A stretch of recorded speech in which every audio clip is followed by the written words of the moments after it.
நான் உங்க அருண். ஒருத்தரோட கனவுல அடிக்கடி ஒரு சித்தர் வந்து சில முத்திரைகளை செய்ய சொல்லிக் கொடுக்கறதாகவும் மூலிகைகளை எடுத்து மக்களுக்கு வைத்தியம் செய்யற மாதிரியும் இன்னும் சில அமானுஷ்யங்களும் நடக்கிறதா நான் கேள்விப்பட்டேன். அந்த அமானுஷ்ய மனிதரை சந்திக்கத்தான் நான் இப்ப போயிட்டு இருக்கேன்.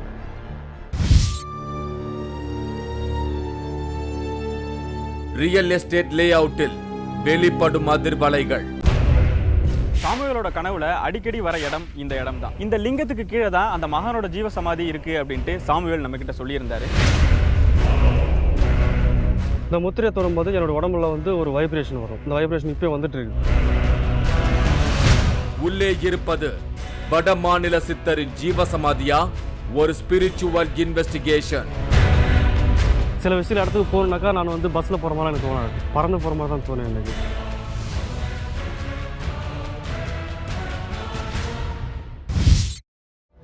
நான் இன்னைக்கு சென்னை பண்டலூருக்கு பக்கத்துல இருக்கிற கீரப்பாக்கம் அப்படிங்கிற இடத்துக்கு போயிட்டு இருக்கேன். அந்த ஏரியாவில தான் நான் தேடி வந்த நபர் இருக்காரு. இதுதான் கீரப்பாக்கம். நான் சந்திக்க வந்த நபர் இங்க ரியல் எஸ்டேட்ல வேலை பார்க்கறதா சொல்லியிருக்காரு. அதனால தான் என்னை இங்க வர சொல்லியிருக்காரு. இந்த இடத்துல தான் தனக்கு சில அமானுஷ்யங்கள் நடப்பதா சொல்லியிருக்காரு. இது ரொம்பவே அமைதியான இடமா இருந்தது.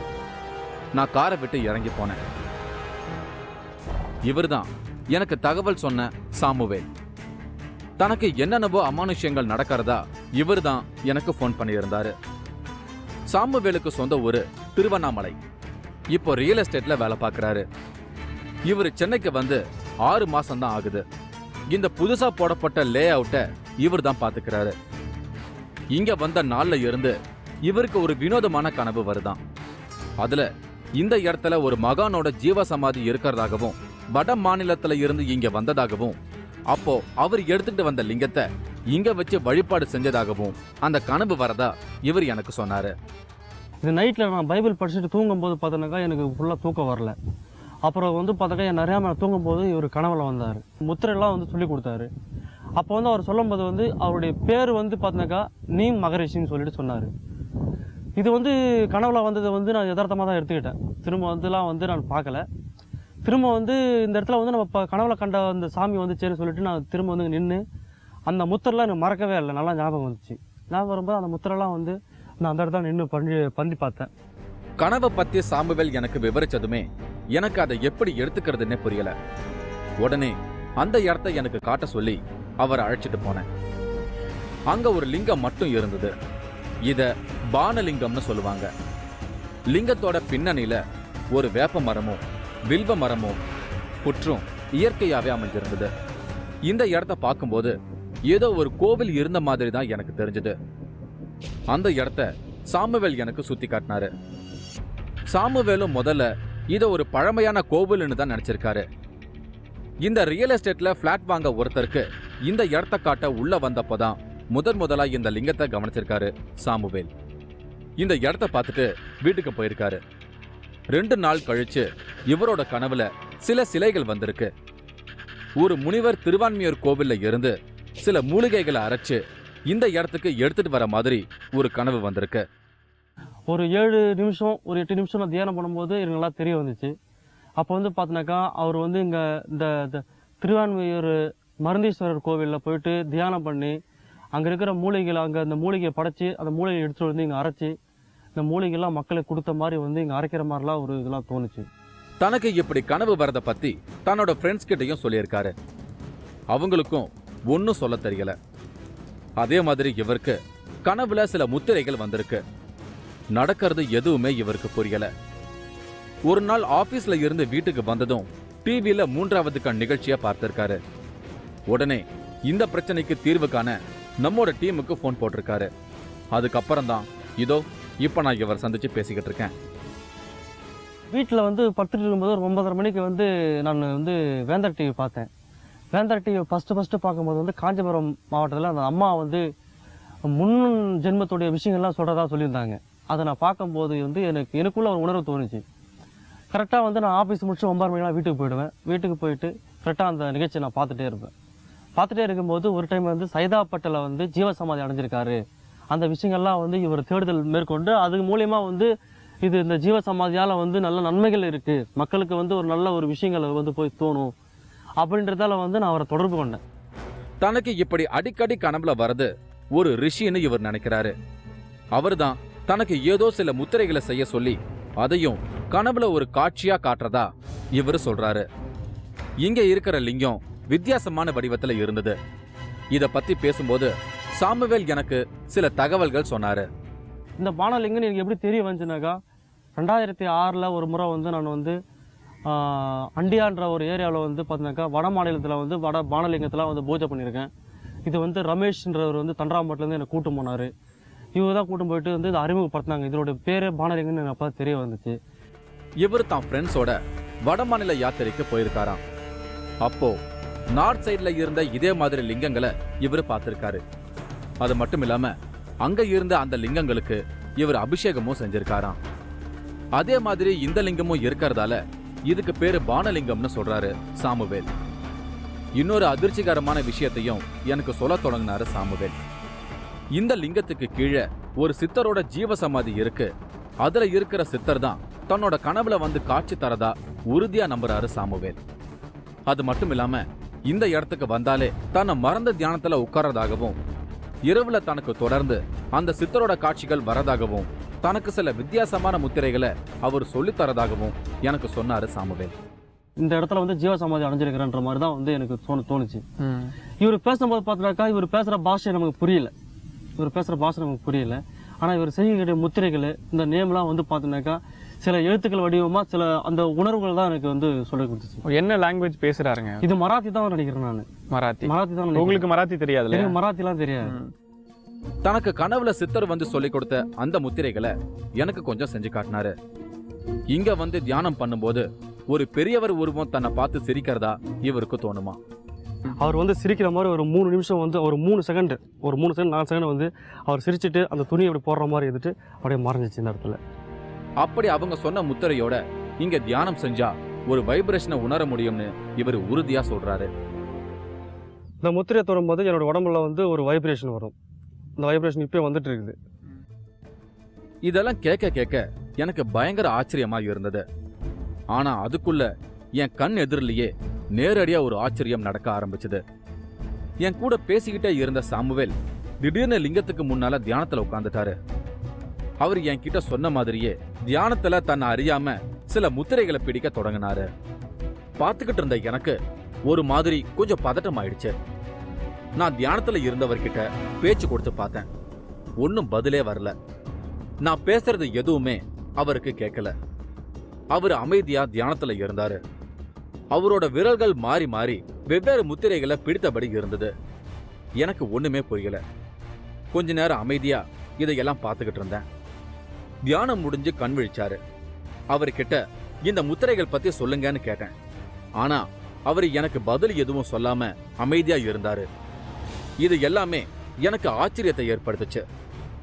ரொம்ப சாதாரணமா நினைச்சுக்கிட்டு வந்த ஒரு விஷயம் படிப்படியா அமானுஷ்யமா மாறிக்கிட்டு இருக்கு. இதை நான் எதிர்பார்க்கல. இதை பற்றின விஷயங்கள் வந்து ஒரு இடத்த காட்டுறாரு. அங்கே வந்து பார்த்தாக்கா அவங்க வந்து இந்த ஜாதகம் இதெல்லாம் எழுதுறாங்க இல்லைங்களா, அந்த மாதிரி இதெல்லாம் காட்டுறாரு. அது எந்த இடங்க? அதுதான் எனக்கு சரியா தோண மாட்டேங்குது. அது எந்த இடம்னு? ஆமாம், எந்த இடம்னு தெரியல. ஒரு விஷயம் உங்களுக்கு விஷயம் காட்டுது. இப்போ உட்காந்து காட்டும்போது கூட அதுக்குடைய பொருள் நீங்கள் கேட்டீங்க இல்லையா, கேட்கும்போது அவர்கிட்ட தான் பேசும்போது பார்த்தீங்கன்னாக்கா அந்த பொருள் கேட்கும்போது அவர் பேசுகிற பாஷை எனக்கு புரிய மாட்டேங்குது. தன்னோட கனவுல வர அந்த சித்தர்கிட்டையும் நான் கேட்ட அதே கேள்விய சாமுவேல் கேட்டிருக்காரு. அதுக்கு அவர் புரியாத மொழியில பேசினதா குறிப்பிடுறாரு.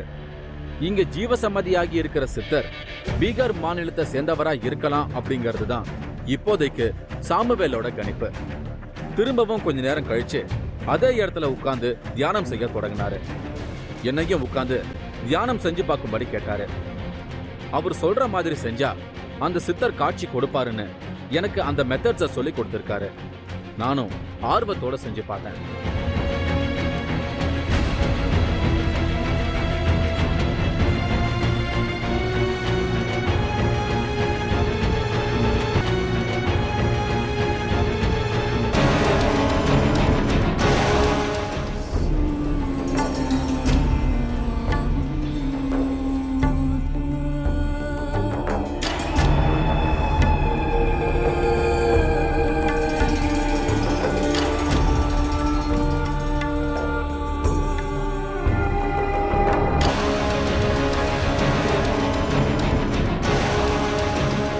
மசாலா வழங்கும் 3வது கண் பவர்ட் பை உதயம் பருப்பு வகைகள். இடைவேளைக்கு பின் தொடரும்.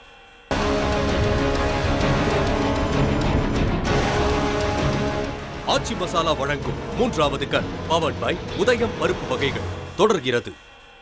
இன்னைக்கு நான் சென்னை வண்டலூருக்கு பக்கத்துல இருக்கிற கீரப்பாக்கம் அப்படிங்கிற இடத்துல இருக்கேன். இங்க இருக்கிற ஒரு ரியல் எஸ்டேட் லே அவுட்ல சாமுவேல் அப்படிங்கிறவருக்கு ஒரு சித்தர் கனவுல வந்து காட்சி தரதாகவும் அதனால அவரோட ஜீவ சமாதி இங்க இருக்கலாங்கிறதாகவும் நமக்கு தகவல் சொல்லியிருந்தாரு. சாமுவேலை சந்திச்சு இப்ப நான் பேசிக்கிட்டு இருக்கேன். என்னையும் உட்கார்ந்து தியானம் செஞ்சு பார்க்கும்படி கேட்டாரு. அவர் சொல்ற மாதிரி செஞ்சா அந்த சித்தர் காட்சி கொடுப்பாருன்னு எனக்கு அந்த மெத்தட்ஸை சொல்லி கொடுத்திருக்காரு. நானும் ஆர்வத்தோட செஞ்சு பார்த்தேன். அடுத்த முத்திரை பண்ணுங்க. இப்போ இந்த பண்ணும்போது அவருடைய முகம் தெரியும் உங்களுக்கு, அவர் பேசுகிற பாஷை உங்களுக்கு புரிய வரும். இந்த கையை எப்படி வச்சுட்டு பண்ணும்போது இப்போ அடுத்த முத்திரை பண்ணும்போது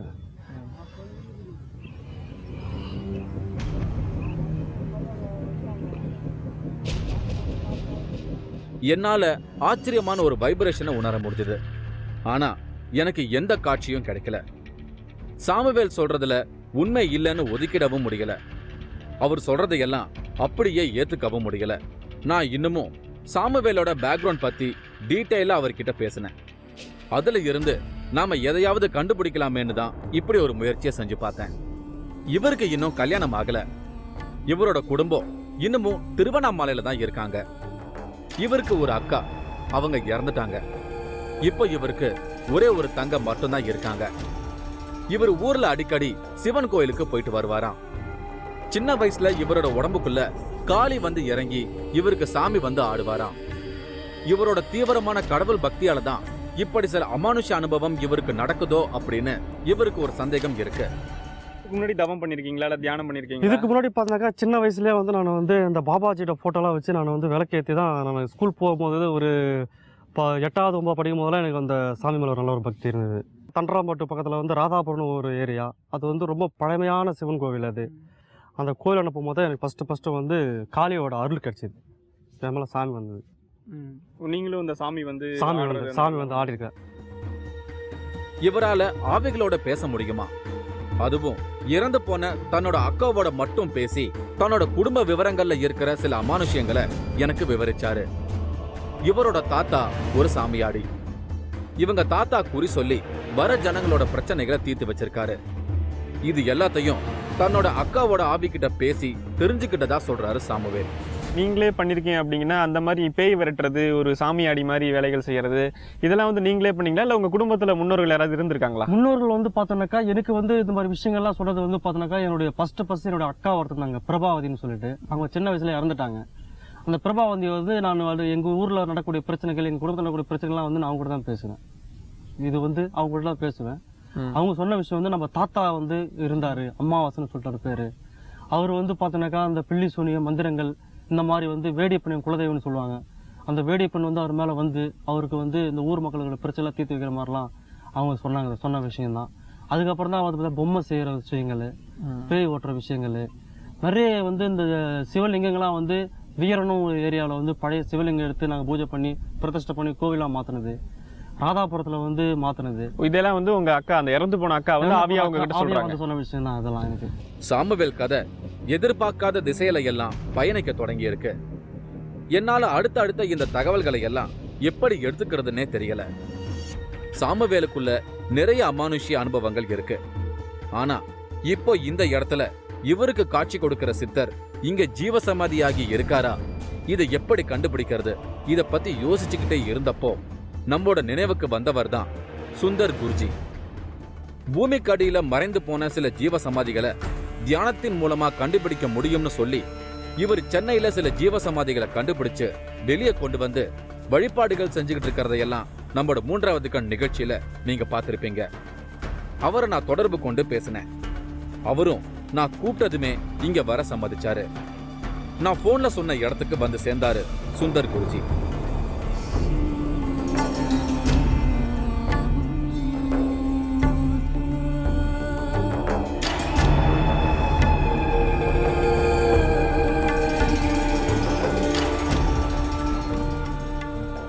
இங்க வந்ததும் ஊதுபத்தி கற்பூரம் ஏத்தி வச்சு லிங்கத்துக்கு வழிபாடு செஞ்சாரு.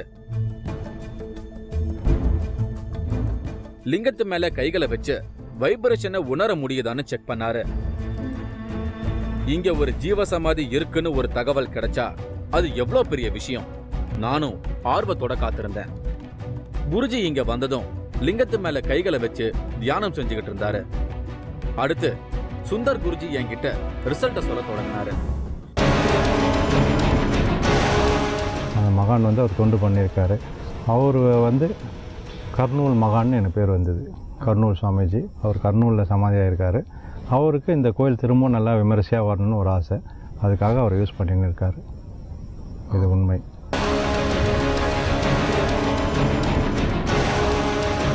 ஆச்சி மசாலா வழங்கும் மூன்றாவது கண் பவர்ட் பை உதயம் பருப்பு வகைகள். இடைவேளைக்கு பின் தொடரும்.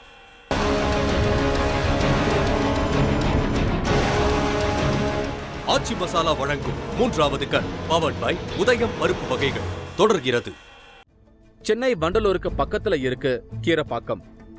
இங்க ஒரு ரியல் எஸ்டேட் லே அவுட்ல ஒரு பழமையான லிங்கம் இருக்கு. இது ஒரு சித்தரோட ஜீவசமாதியா இருக்கலாம் அப்படிங்கறத பத்தி தான் இன்னைக்கு நான் பேசிக்கிட்டு இருக்கேன். இங்க இருக்கிற லிங்கம் பத்தியும் சாமுவேலோட கனவுல ஒரு சித்தர் வந்து பேசுறத பத்தியும் குருஜி கிட்ட நான் சில விளக்கங்களை கேட்டேன். இந்த லிங்கத்தோட பேரு பானலிங்கம். வட மாநிலத்துல இந்த மாதிரியான லிங்கங்கள் ரொம்பவே பிரசித்தி பெற்றதுன்னு இவர் சொல்றாரு. இங்க தியானம் பண்ணதுல ஜீவசமாதிக்குரிய வைப்ரேஷன் இல்லைன்னு சொல்லிட்டாரு சுந்தர் குருஜி. குருஜி இங்கே வந்து அவருக்கு வந்து கனவுல நிறைய விஷயங்கள் சொல்கிற மாதிரி இந்த இடம் தான் என்னோட ஜீவசமாதி அப்படின்னு சொல்லிட்டு இங்கே உள்ள அந்த மகான் வந்து அவர்கிட்ட சொல்லியிருக்காரு. ஸோ அதுக்காக தான் உங்களை கூப்பிட்டுருந்தோம். நீங்கள் வந்து பார்த்தப்போ அங்கே என்ன தெரிஞ்சுது உங்களுக்கு? நான் முதல்ல பார்க்கும்போது எனக்கு அந்தளவுக்கு ஒன்றும் சொல்ல தெரியல. எனக்கு அந்தளவுக்கு எதுவும் வைப்ரேஷன் இல்லை. அதுக்கப்புறம் சாமிக்கு ஆராதனைலாம் பண்ணிவிட்டு அபிஷேகம் பண்ணிவிட்டு கற்பூரம் காட்டிட்டு கண்ணம் மூடும்போது வைப்ரேஷன் தெரிஞ்சுது. ஆனாலும் உண்மையை சொல்லணும்னா ஜீவசமாதி அங்கே இல்லை. இது உண்மை. மகான் எனக்கு அங்கேருந்து வந்த விஷயம் என்னென்னா, மகான் ஒருத்தர் தொண்டு பண்ணியிருக்கார். சாமியோட இந்த வந்து கோயிலாக இருந்திருக்குது. கோயிலோட பேர் எனக்கு வந்தது வந்து பால்வண்ணநாதர் அப்படின்னு அந்த பேர் வந்தது. அந்த மகான் வந்து அவர் தொண்டு பண்ணியிருக்காரு. அவர் வந்து கர்னூல் மகான்னு எனக்கு பேர் வந்தது. கர்னூல் சுவாமிஜி, அவர் கர்னூலில் சமாதியாக இருக்கார். அவருக்கு இந்த கோயில் திரும்பவும் நல்லா விமரிசையாக வரணும்னு ஒரு ஆசை. அதுக்காக அவர் யூஸ் பண்ணின்னு இருக்கார். இது உண்மை. இந்த இடத்துல சில வருஷங்களுக்கு முன்னால ஒரு கோவில் இருந்திருக்கு. அப்படி இந்த கோவில்ல லிங்கத்துக்கு பூஜை செஞ்சுட்டு இருந்தவர் தான் இப்ப சாமுவேல் கிட்ட வந்து கனவுல பேசுறதா சொல்லி என்ன மிரள வச்சாரு சுந்தர் குருஜி. இந்த இடம் வந்து ஏற்கனவே கோவிலா இருந்திருக்குது அந்த காலத்தில் 300 வருஷம். காலகட்டம் ஒரு 300 வருஷம் 300 வருஷத்துக்கு 300 வருஷம் அந்த மாதிரி. நீங்கள் சொல்கிற இந்த கர்னூல் அப்படிங்கிற அந்த மகான் தான் இங்கே இருந்தாங்க. இங்கே வந்து சாமிக்கு தொண்டு பண்ணியிருக்காரு.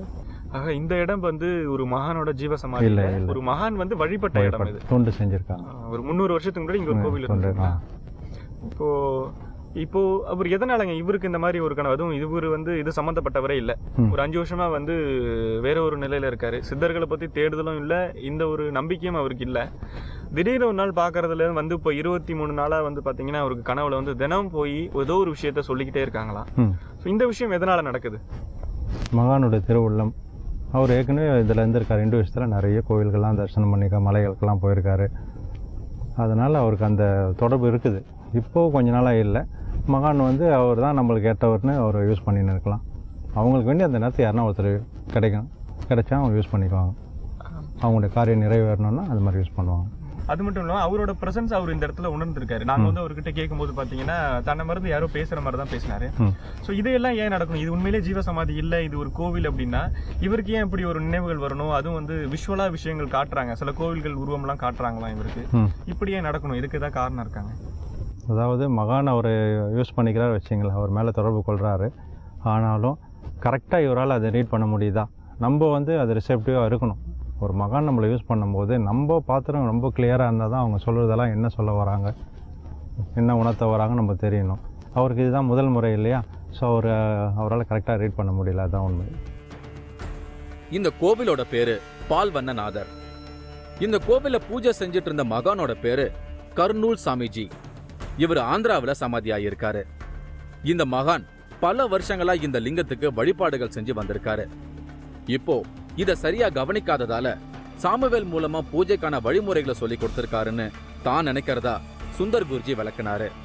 இங்க கோவில் கட்டுனா மக்களுக்கு பல நன்மைகள் நடக்கும்னு, அது மட்டும் இல்லாம திருமண தடைகள் நீங்கும்னு சொல்றாரு சுந்தர் குருஜி. இதையெல்லாம் கர்னூல் சாமிஜி பார்க்க ஆசைப்பட்டுதான் சாமுவேல் மூலமா உலகத்துக்கு இந்த செய்தியை சொல்லியிருக்காருன்னு சொல்றாரு சுந்தர் குருஜி. இந்த கோவில் கட்டினா திரும்பவும் கர்னூல் சாமிஜி இங்க வருவார்னு சொல்லி என்ன ஆச்சரியப்படுத்தினாரு சுந்தர் குருஜி.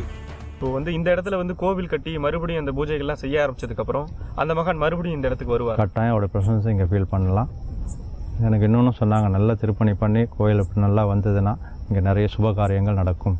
திருமணத்துக்கெல்லாம் தடையெல்லாம் வருது இல்லையா, அதெல்லாம் சீக்கிரம் நீங்கும்.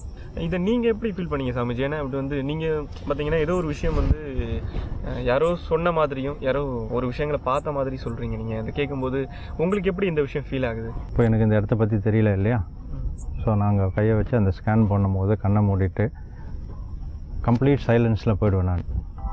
இதை பற்றி எனக்கு தெரியும், நீங்கள் சொல்லுங்க. கண்ணை மூடும்போது அந்த உணர்வுகள் வரும், அந்த பதில் வரும். அதுக்கும் எனக்கும் சம்மந்தம் இல்லை. ஏன்னா என்னோடய எண்ணத்தை நான் க்ரியேட் பண்ணதுக்கு தெரியும். அது ஒரு நீங்கள் தியானத்தில் வளர தான் உங்களுக்குள்ளே வர எண்ணங்கள் எல்லாத்துக்கும் நீங்கள் சொந்தம் இல்லைன்னு தெரியும் உங்களுக்கு. எல்லோரும் நீங்களாம் என்ன யோசிப்பீங்க, உங்கள் உள்ளே ஓடுற எல்லா எண்ணங்களுக்கும் காரணம் நீங்கள் தான். அப்படி இல்லை.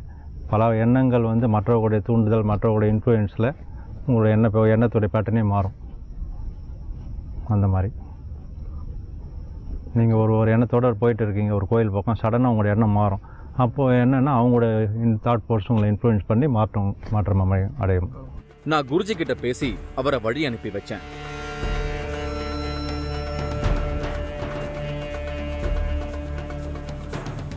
இப்ப சாமுவேலுக்கு நிறைய விஷயங்கள் தெளிவா இருக்கும்.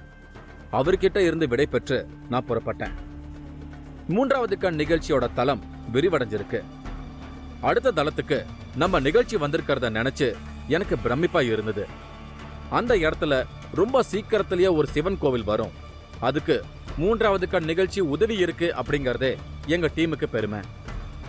இன்னும் நாம பல அமானுஷங்களை தேடி பயணிக்கவிருக்கோம் அப்படிங்கிற நம்பிக்கை நாளுக்கு நாள் அதிகரிச்சுக்கிட்டே போகுது. மீண்டும் வேற ஒரு வித்தியாசமான நிகழ்வுல சந்திக்கிறேன். அதுவரை உங்களிடமிருந்து விடை பெறுகிறேன்.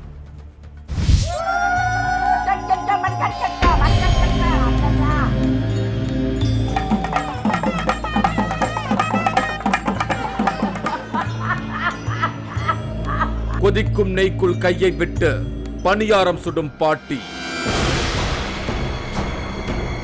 உங்களுக்கு பயமா இல்லையா பாட்டி? ஏன்னா எண்ணெய் சட்டிக்குள்ள வந்து கொதிக்கிற நெய்யில கை வைக்கிறாங்க. யாரா இருந்தாலும் நான் பயப்பட மாட்டேன். ஏஞ்சி போ. அந்த கொதிக்கிற நெய்க்குள்ள தண்ணிக்குள்ள கை விடுற மாதிரி சாதாரணமா விட்டு அந்த பணியாரத்தை எடுத்துட்டு இருக்காங்க. வருடந்தோறும் மகா சிவராத்திரி இரவில் அரங்கேறும் அமானுஷ்யம். 3வது கண் எக்ஸ்க்ளூசிவ். நீங்களும் இந்த திகில் பயணத்தில் கலந்து கொள்ள ஒரு வாய்ப்பு. 3வது கண் டிவி ஷோ என்ற Facebook பக்கத்தில் எங்களோடு இணைந்திடுங்கள். உங்களது அமானுஷ்ய அனுபவங்களை பதிவு செய்து இந்த நிகழ்ச்சியில் பங்கு பெறும் வாய்ப்பை பெறுங்கள்.